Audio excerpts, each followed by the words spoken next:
子祥访谈录 Real People, Real Story. You know, obviously you're 100% Chinese. Right. Why in the world you do not understand this? And if I did it, they would say... Yeah, if you did that, oh, you're such a nice lady. Let me teach you. Well, let me show you how it works. Yeah. No, that's exactly the problem, is that you were a hidden immigrant. Great. So talking about coming back to America when you were 13 years old, as you landed in America, you went to a local school in Chicago, right? Right. So at the time, that area in Chicago was not super diverse. No, it was pre-integration. So everybody looks like traditional white American kids. And based on your appearance, you fit right in. I did. And you spoke perfect Americanized English, and no one could recognize where you're from or something. You know, you speak perfectly fine, just like one of us. But how did you feel inside? Do you feel like you were one of them? Do you feel a sense of belonging? Do you feel like you want to tell your stories to people? Well, I found out if I started to tell any stories, they didn't agree. And they asked me, you know, where are you from? And I'd say Nigeria. And they say, well, you can't be, you don't look like it. So pretty soon I thought, oh dear, I guess I'm not from Nigeria. But I'm not really from Chicago. And I began to feel really stupid. Why? Because I didn't know anything. The kids talked about people I didn't know that were, you know, like Elvis. Well, right. Of course, they met Elvis Presley, but I never knew Elvis. We didn't have internet there. All the music they listened to, I didn't know it. So I bought a radio, and I'm trying to listen all the time, and my mother thinks, what happened to her?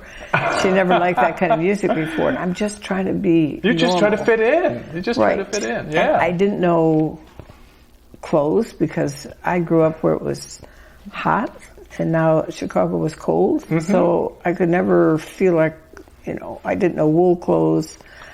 There were so many things I didn't know. I didn't know the games kids played. I grew up with soccer, and in America they didn't do soccer yet. Right. And they called it football, but they were throwing it with their hands. So I didn't understand. Really? This is football. Yes. This is football. But that's not football. That's not football. And, you know, they just, all these things that they did here, and it never occurred to me that if they went where I was very good at bargaining at market. Oh, really? I was. Really? I did not know that. I was wonderful, but nobody bargained here, right?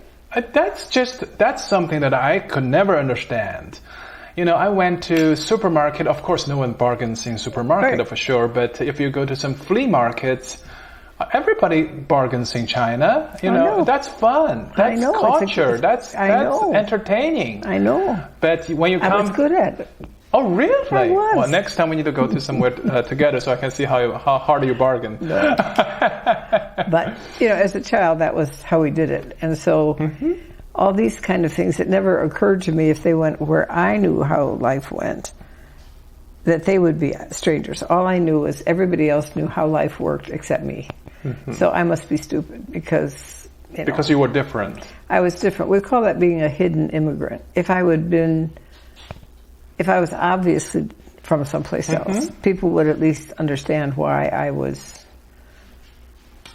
not the same. When I was in Africa, I had many friends.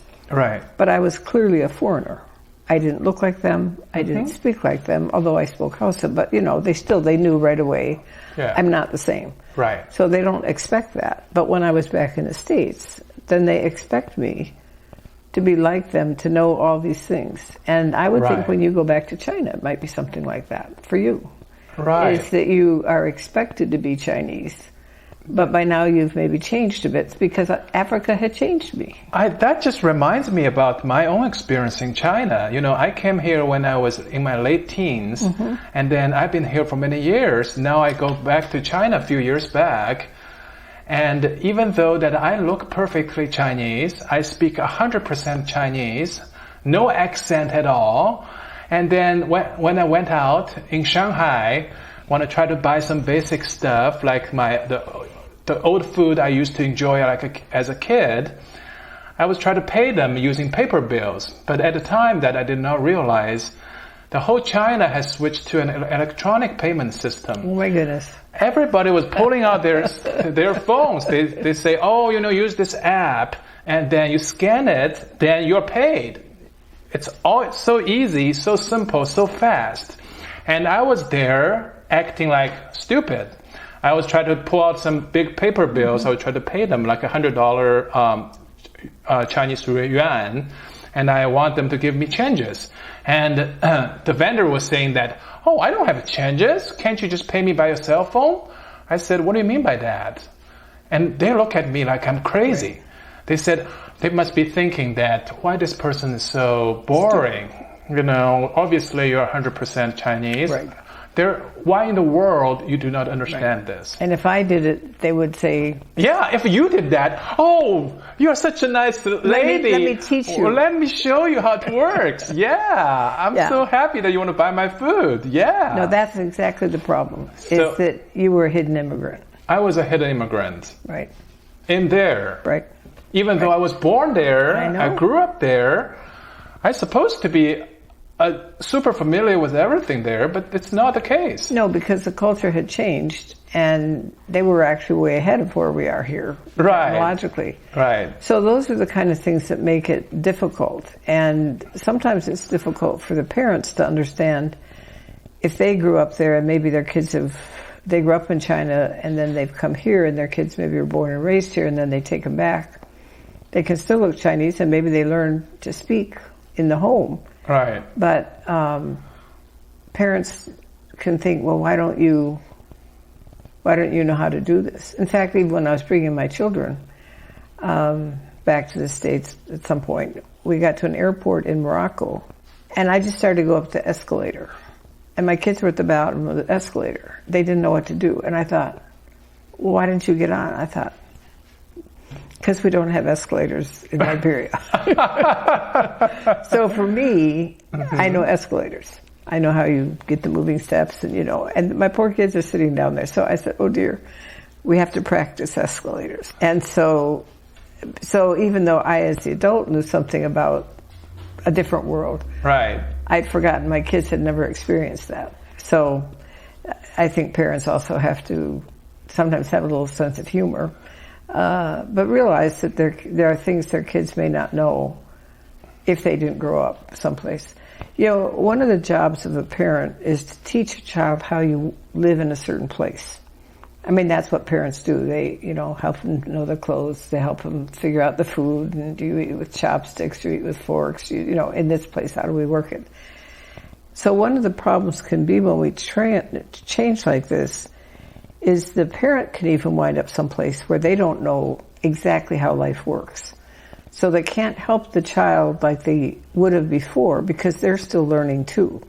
And so that can make the child even a little bit more lost for a little bit. I mean, in time you can sort it out. That's why I say it takes time. And so when parents are seeing their children struggle, when they're struggling themselves, I always say, well, in about 2 or 3 months we'll know how it goes. I just have to get through now. Right. And I will know what store to go to next week. My children will know how to get around school or whatever it is. And here we have I know some Chinese American families. Both parents are like first generation immigrants, and their kids goes to, American public schools. So they're absorbing this American values, but in the home they are absorbing the Chinese values that their parents try to instill in them. So there might be some conflict between the two value systems. The parents really want to raise their kids the Chinese way. They want them to be Chinese. But the kids goes outside. They are absorbing all the outside cultures, values, and they want to be American. Do you have any suggestions or advice for those families?